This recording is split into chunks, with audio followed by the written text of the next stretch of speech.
Bien, vamos a hacer una parón para dedicarnos a hablar un poquito del concepto de vandalismo. ¿Por qué? Porque aunque se vincula mucho con el graffiti, normalmente olvidamos que su origen viene de un contexto militar, de un contexto de conflicto bélico. El origen del término vandalismo aparece con las luces, digamos, con la ilustración. Sobre todo vamos a ver que se afianza en lo que es el respeto por la propiedad pública, por lo que es patrimonio del Estado. Eh, Poco a poco todo eso se va a ir extendiendo progresivamente a otros contextos, ¿vale? Pero en principio se va a reivindicar la protección de los bienes públicos y de los bienes comunales, ¿vale? A través de la articulación de leyes de protección. Tenemos aquí, por ejemplo, fruto de esto, pues el artículo específico, ¿no?, que hablaría de este tema en el Código Napoleónico de 1810. Estrictamente a lo que se referiría sería a la destrucción, derribo, mutilación o degradación de monumentos, estatuas u objetos de utilidad pública. ¿Vale?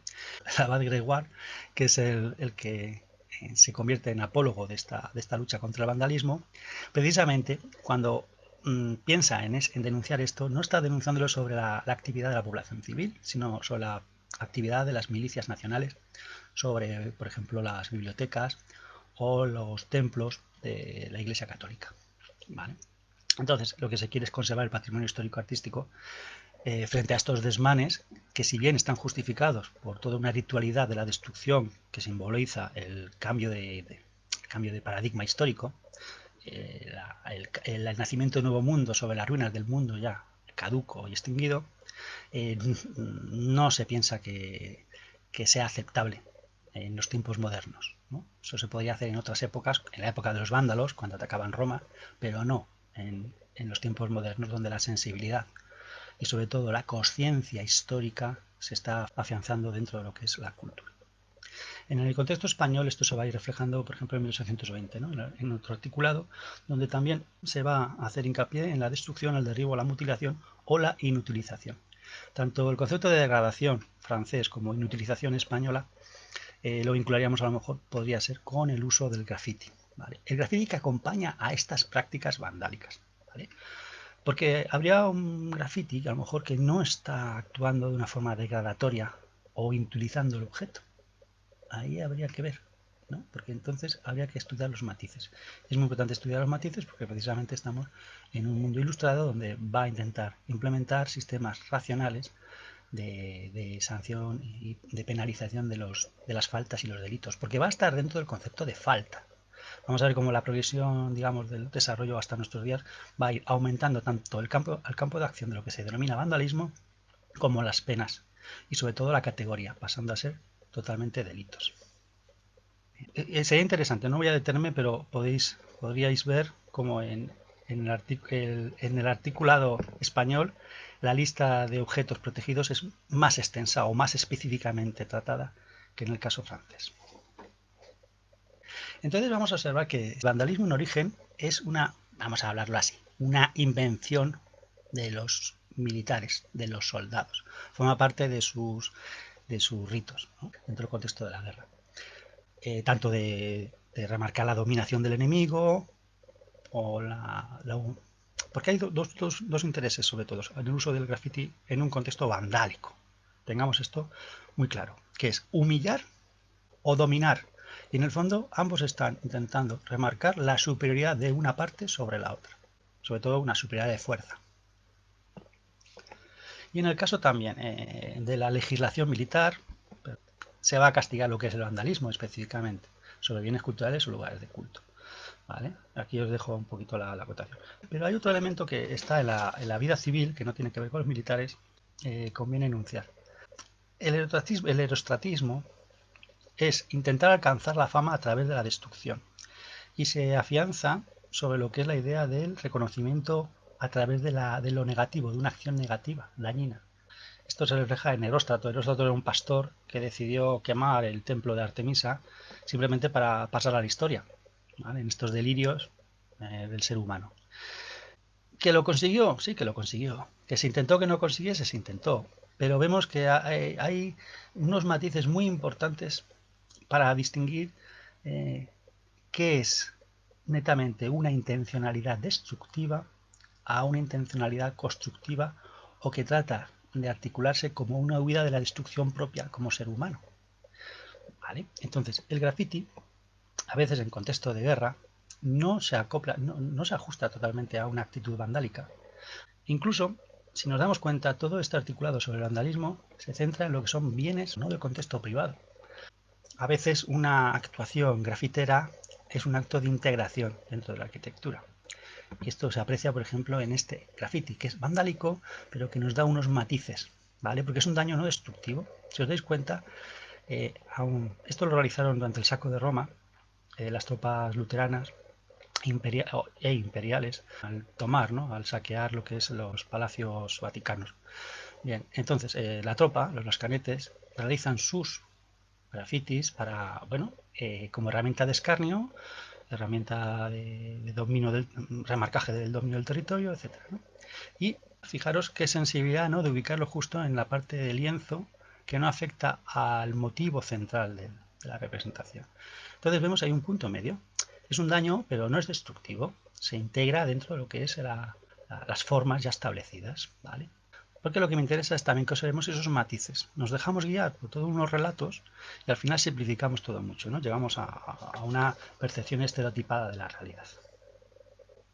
En todo caso, vamos a ver que todo este graffiti se utiliza dentro de lo que es una ritualidad informal, ¿no?, de las costumbres militares, y que sigue siendo vigente. O sea, desde los grafitis de los mercenarios que venían de Rodas o de Jonia a luchar en Nubia, ¿no?, por el faraón, que tenemos aquí en Abu Simbel, a los grafitis de los lascanetes de la tropa imperial en el saco de Roma, o el grafiti del Ejército Rojo en el Reichstag alemán en Berlín en el 45, vemos una continuidad, un continuo del uso de prácticas que buscan remarcar la victoria, declarar el dominio sobre el contrario, asentar esa posesión simbólica del territorio, festejar la fraternidad cuando es un acto colectivo, como el festival este que hubo en Berlín, o remarcar el inicio de un tiempo nuevo, como podría ser incluso en el contexto de la contrarreforma y la reforma y la contrarreforma, o la faceta más leve de vandalismo, pero siempre entendiendo que eso, que es la faceta más leve de vandalismo, es una violencia simbólica.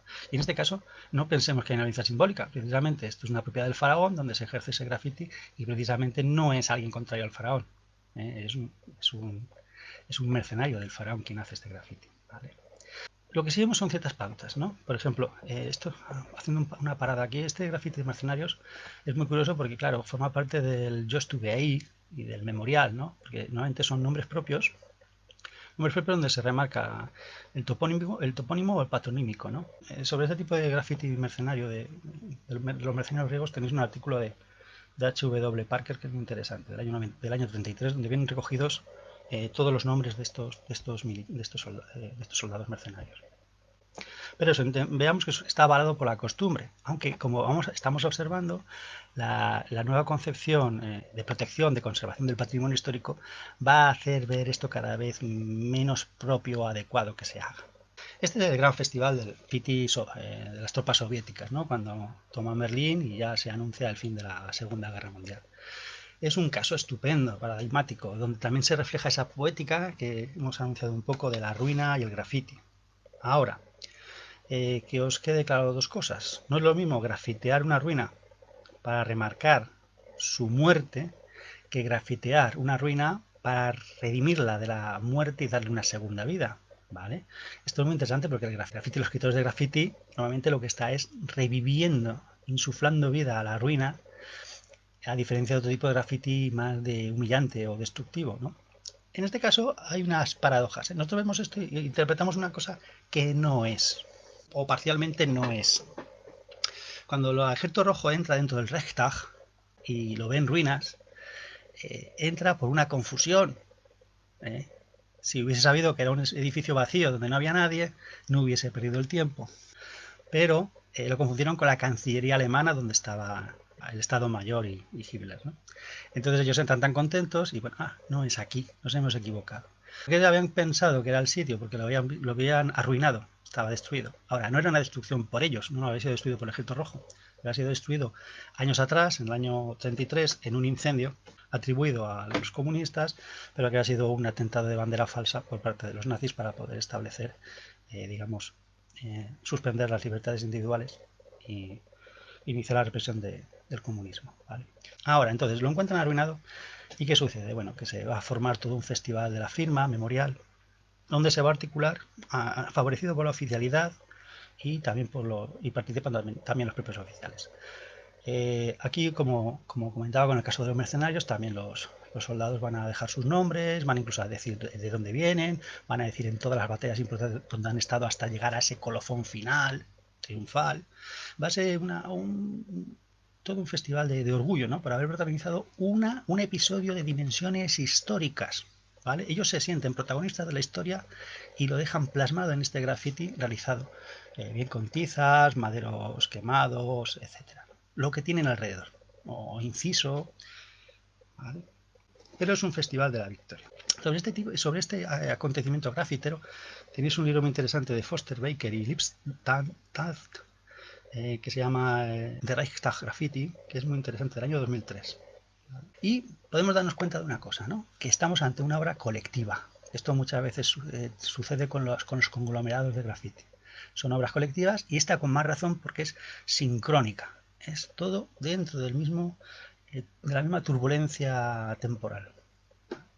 Entonces vemos estos gestos también de celebración, por ejemplo, la toma de un sitio, ¿no? En este caso tenemos la toma por parte de los franceses, donde, bueno, pues vamos a dejar. ¿Quiénes habéis conseguido esto? Yo también. Venga, pues vamos a poner aquí que se enteren quién ha sido el que ha hecho la proeza esta, ¿no? Dentro de esa ritualidad a veces que nos remite a la derrota de la bestia, ¿no? A la muerte del monstruo, ¿no? Las máquinas, los tanques no dejan de ser una reencarnación de lo que es el dragón, ¿no? Entonces, bueno, pues hemos vencido al dragón y ahí remarcamos y ponemos algún mensajito también para nuestros enemigos o fanfarreamos un poquito de nuestro valor, de nuestra valentía. Esto es también algo muy interesante, ¿no? El Hall of Fame. El Hall of Fame, que es también un elemento propio del graffiti, digamos, de los escritores de graffiti, apela mucho al reconocimiento de las capacidades individuales, ¿no? Tanto el mérito de haber llegado a un sitio, de haber conseguido una cota, de haber logrado una proeza, etcétera, ¿no? Tiene un aspecto ahí muy de competición y de puesta en prueba del valor, ¿vale? Entonces también refleja la intención de conquistar la trascendencia, esto es de convertirte en un héroe. En cierta medida, el escritor de graffiti en su camino hacia la fama quiere ser un héroe, ¿vale? En el caso de los militares, de los soldados soviéticos, se convierten en héroes al protagonizar el gran episodio del siglo XX, que es la derrota de los nazis, a través de la conversión de todo un Hall of Fame improvisado, pero de vivos, ¿vale? Que es muy diferente al Hall of Fame de muertos. Hay una intencionalidad diferente, hay un reconocimiento póstumo en un caso, hay un reconocimiento en vida por parte de otro, incluso puede haber un gesto de yo escribir el nombre de un compañero que ha caído a lo largo de la guerra y le quiero tener aquí presente conmigo. Eso es muy interesante también, ese tipo de gestos. Pero vemos eso, que es diferente un Hall of Fame que celebra la victoria a alguien que hace memoria de los caídos, ¿vale? Pero en ambos casos se trata de constatar el fin de la guerra desde la perspectiva del militar o desde la perspectiva también un poco destinada a lo que es la sociedad civil, los familiares, etcétera, ¿no? O lo que es las generaciones venideras, ¿no? En este caso. Esta fiesta igual no tenía un contexto muy de legado, no se pensaba mucho en el legado, sino, bueno, para nosotros es nuestra fiesta particular. Es muy interesante que, claro, al aparecer el paradigma de conservación del patrimonio monumental y artístico, se surgen una serie de conflictos. Porque, claro, si hemos visto, por ejemplo, en el caso de los palacios vaticanos, cómo existe un graffiti que se ha conservado a lo largo del tiempo, porque aunque sea un graffiti, digamos, de vandálico, digamos, de negación o escarnio del poder papal, se mantiene ahí, porque en cierto sentido, haber superado la historia, haber sobrevivido el papado, lo que está reivindicando es que, bueno, está bien que estén estos testimonios de quienes creyendo que llevaban la victoria, al final no lo han conseguido, ¿no? Entonces, como que hay cierto halago histórico, ¿no? No es nada contraproducente. Pero, claro, surge el dilema de, bueno, ¿qué hacemos con el graffiti del siglo XX militar? ¿Se conserva o no se conserva? ¿No? Esta polémica estuvo cuando se rehabilitó lo que es el Reichstag por parte de Norman Foster y bueno, su equipo de arquitectos entre el año 93 y el año 99. Claro, hubo una polémica interesante, si eso lo podemos hablar en otro momento, pero para superar los conflictos políticos que generaba proponer la conservación de los grafitis del Ejército Rojo, lo que se acudió fue a la protección artística de los derechos de autor sobre la integridad, de los derechos morales del autor sobre la integridad de la obra, al concebir Foster que estos vestigios de graffiti forman parte de su obra. Con esto consiguió un subterfugio legal para protegerlos.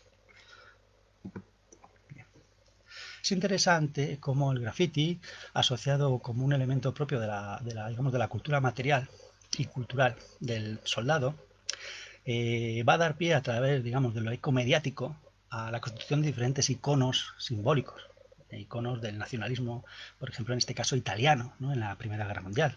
Alrededor de la batalla del Solsticio de 1918, la prensa hace unas cuantas fotografías de las ruinas de la zona y aparecen pues, dos grafitis muy interesantes, ¿no? Y que se convierten en ciertos memes nacionalistas de la historia italiana.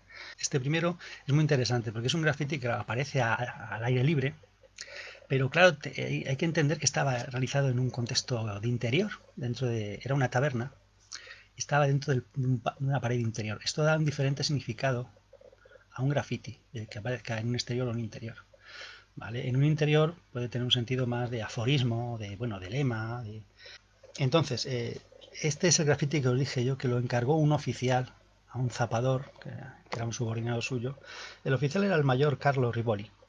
Carlos Rivoli le dijo, vas a escribir esto, porque así fortalecemos, en teoría, ¿no? La moral de combate de los soldados, ¿no? Que vayan a la taberna y que lo tengan siempre presente. Entonces, tiene un sentido didáctico, aleccionador, que tiene que estar ahí, ¿no? De instrucción, incluso de propaganda interna dentro del ejército, ¿no? Claro, se deriva al edificio y qué curioso, ¿no? Justo el muro que tiene el lema sobrevive, ¿no? Y eso le da un empaque épico muy interesante, ¿no? El otro caso es todos héroes o el Piave o todos muertos, todos destrozados, bueno, fallecidos, a Copati. Es un lema hecho profesamente con un interés propagandístico que está en el espacio de la calle. Las tropas pasan alrededor y lo van a ver, ¿no? También es seleccionador, pero es diferente. Aquí no les coges con la guardia baja como en la taberna, ¿no? Los tienes ahí más que sepan hacia dónde se dirigen, ¿no? Si la ruta, el camino va hacia justo las trincheras, pues que sepan lo que tienen que hacer, ¿no? Y lo muy interesante es el proceso de recontextualización que tendrán estos grafitis que se convierten gracias a la prensa, se convierten en emblemas nacionales y van a ser trasladados de su ubicación original al sagrero militar, que sería como os diría, el monumento fúnebre donde están los osarios, ¿no? De los fallecidos en esa batalla, se van a integrar dentro de la arquitectura de ese monumento como reliquias históricas. Y se convierten en iconos que evidentemente en el cine van a ser utilizados, ¿no? Vemos aquí como Monicelli, en la película La Grande Guerra, hace un homenaje, ¿no? Y reproduce un poco la arquitectura, exactamente, ¿no? Es igual, pero bueno, lo intenta hacer y lo integra como un icono historicista. Y esto va a ir formando parte de los imaginarios simbólicos, en este caso del nacionalismo italiano. Ahora vemos eso, ¿no? Como el graffiti bélico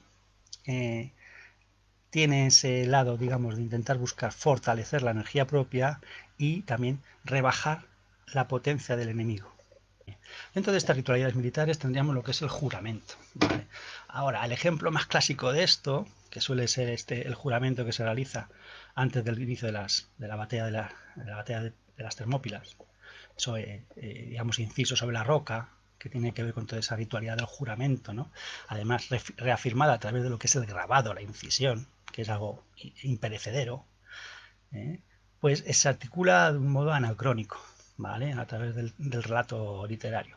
No hay testimonio real de que se hiciese eso en ese momento, pero sí nos puede hablar, aunque no tenga esa veracidad histórica, sí nos puede hablar de que existe otra veracidad histórica que es esa ritualidad en otros marcos, pero aún así, aunque pudiese haber partido, digamos, de una fantasía literaria inicial, sienta precedente, porque pensemos simplemente el Renacimiento y su imitación de los rituales o de los acontecimientos clásicos, pues van a hacer que digas, bueno, si esto lo hacían ellos, nosotros también vamos a hacerlo, y imitamos y lo convertimos en realidad.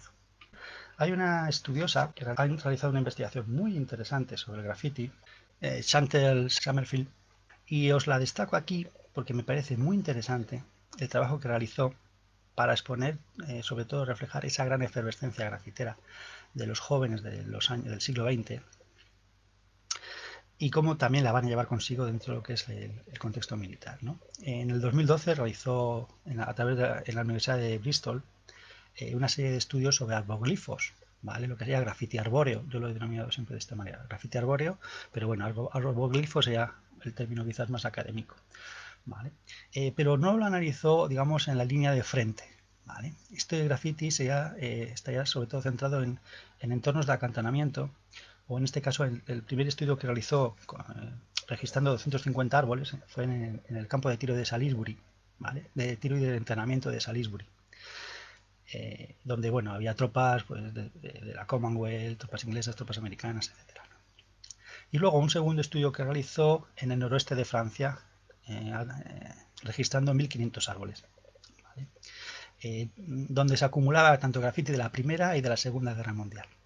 Claro, lo interesante del grafiti arbóreo, de los arboglifos, es su gran perduración, simplemente por la técnica, con lo cual ha permitido hacer incluso estos rescates, ¿no? Esto tiene que ser como una especie de masilla que lo que haces es sacar un molde del graffiti, ¿no? En vez de hacer un sistema de calcos, lo que haces es un molde. Pero lo más interesante del estudio de Summerfield es que ella enlazó lo que era la correspondencia entre los soldados con estos grafitis, ¿no? Y esto recalcaba mucho la faceta emocional, sentimental, ¿no? Entonces había una conexión muy interesante entre el correo postal y esos grafitis más íntimos, ¿no? Por parte del soldado, que reafirmaban la veracidad, ¿no? La veracidad sentimental del vínculo con la amada, ¿no? Y luego, bueno, también lo típico, ¿no? Siempre la añoranza del objeto de deseo, pues forma parte muchas veces de la iconografía grafitera.